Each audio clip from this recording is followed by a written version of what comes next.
আরও এক বড়সড় ধাক্কা করিমগঞ্জ কংগ্রেসে। কয়েক হাজার কংগ্রেসীকে নিয়ে শীঘ্রই এজিপিতে যোগদান করবেন সিদ্দিক আহমদ। বারুইগ্রামের বাসভবনে আয়োজিত কর্মী সভায় অগপতির যোগদানের সিদ্ধান্তে শিলমোহর। ক্ষমতাসীন জোটের প্রার্থী কৃপানাথকে জেতাতে ভোট ময়দানে ঝাঁপাবে সিদ্দিক অনুগতরা। ব্যক্তি সিদ্দিকেই আস্থা রাখলেন কংগ্রেসীরা। হাজার কয়েক কর্মীদের নিয়ে অগপতি ভিড়বেন সিদ্দিক। কমলাক্ষীর বিজেপিকে সমর্থন জানানোর পর আরও একবার বড় ধাক্কা করিমগঞ্জ কংগ্রেসে। শনিবার দুপুরে সিদ্দিক আহমদের বারুইগ্রামের বাসভবনে প্রবীণ কংগ্রেসী আব্দুল মুনিম তপাদারের পৌরোহিত্য আয়োজিত সভায় কংগ্রেসীরাই কংগ্রেসের বিরুদ্ধে বিষাদগার করে নানা বঞ্চনার বিরুদ্ধে ক্ষোভ উগরে দেন। তারা কংগ্রেসকে প্রত্যাখ্যান জানিয়ে ব্যক্তি সিদ্দিকেই আস্থা প্রকাশ করে সিদ্দিক আহমদ যে দলে যাবেন তারাও সেই দলের হয়ে কাজ করার অঙ্গীকারবদ্ধ হয়।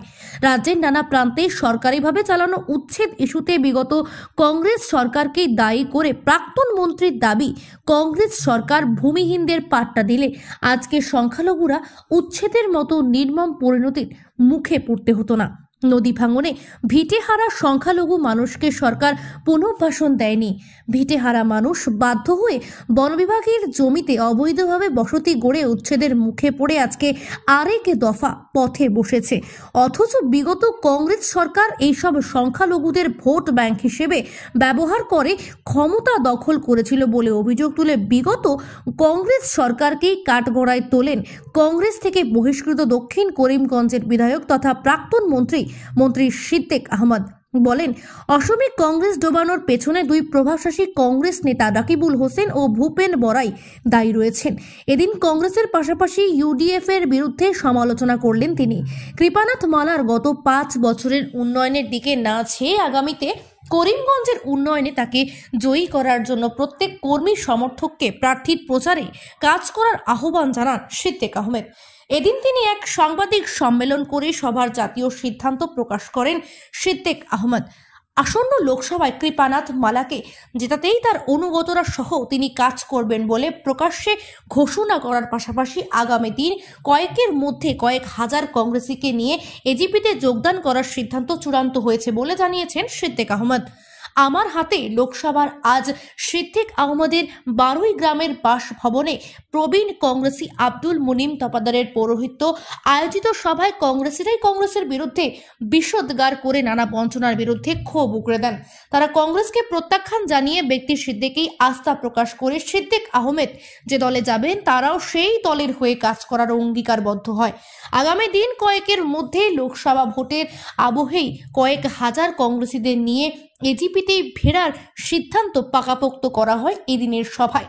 সবাই স্বাগতিক বক্তব্য রাখেন বদরুল হক, রুহুল আলম চৌধুরী, আকলাছুর রহমান, কামরুল ইসলাম, মাওলানা মইনুল হক, গুলজার হোসেন, শামীম আহমেদ তপাদার, মইনুদ্দিন প্রমুখ কংগ্রেসী মনোনয়নে নির্বাচিত জনপ্রতিনিধি ও সাংগঠনিক পদাধিকারীরা। ব্যুরো রিপোর্ট, নিউজ অবিকল। আজকের যেটা উদ্দেশ্য, সবার যেটা উদ্দেশ্য হলো যে আমরা বর্তমানে যেটা পার্লামেন্ট ইলেকশন হবে, এই ইলেকশনে আমাদের সকলের অত দক্ষিণ করিমগঞ্জের মানে মানুষের আমাদের কি সিদ্ধান্ত হবে সেটা নিয়েই আমরা আজ আলোচনা করেছি। এবং কয়েকদিন পূর্বে আমি সিদ্ধান্ত নিয়েছি যে আমি এজিপি দলে আমি যোগদান করব। যদিও আনুষ্ঠানিকভাবে আমরা যোগদান করা ঠিক হবে না, কারণ কিছু আইন আছে, নিয়ম আছে। এখন যদি আমি যোগদান করি আনুষ্ঠানিকভাবে তাহলে হয়তো আমার মেম্বারশিপও যাবে। তো সেই হিসাবে আমরা আসাম সরকারকে সাপোর্ট করব এবং সরকারের যে ক্যান্ডিডেট হবেন সেই ক্যান্ডিডেটকেও আমরা সাপোর্ট করব। এটাই আমাদের মানে আজকের সিদ্ধান্ত হয়েছে। তো সেই হিসাবে আজকের সভা আমি আহ্বান করেছি যে সকলের সাথে আলোচনা করে আমাদের ভবিষ্যৎ কর্মপন্থা কি হবে ঠিক কর্মপন্থা নিয়েই আমরা আলোচনা করার উদ্দেশ্যে আজকের এই সভা। এবং যে সামনে যে লোকসভা নির্বাচন, সেই লোকসভা নির্বাচনে কি আপনি কৃপানাথ মালাকে বিজেপির যে প্রার্থী আছেন তাকে আপনারা ভোট দেবেন? হ্যাঁ, আমরা কৃপানাথ মালাকেই আমরা সাপোর্ট করব এবং কৃপানাথ মালার পক্ষে আমাদের যারা আজকে নিশ্চয়ই আপনারা দেখেছেন যে আমার দক্ষিণ করিমগঞ্জে 22টা গাঁও পঞ্চায়েত ছিল এবং সেই 22টা গাঁও পঞ্চায়েত এবং আর নতুনভাবে যে এরিয়া অন্তর্ভুক্ত হয়েছে সেই এরিয়াটাকে অনেক পঞ্চায়েতের সভাপতিরা এখানে এসে উপস্থিত হয়েছেন। তারা সবাই সাপোর্ট করেছেন, তারা সবাই কৃপানাথ মালাকে ভোট দেবেন। সংখ্যালঘু মানুষরা দেখা যায় যে বিজেপি প্রার্থীকে ভোট দেন না, আগে দেখা গেছে। বর্তমানে কি আপনি মনে করেন কত পার্সেন্ট বা কত ভোট এই সংখ্যালঘু ভোট কৃপানাথ মালা পেতে পারেন আপনি আশায়? দেখেন, আমার একটা বিশ্বাস যে আমরা মানে আমি কত পার্সেন্ট ভোট হবে সেটা আমি মানে বলতে পারবো না, তবে এটা আমি বলতে পারি যে আমরা বড় সংখ্যক একটা মাইনরিটি মুসলমান সম্প্রদায়ের ভোট আমরা কৃপানাথ মালার পক্ষে আমরা দেবো।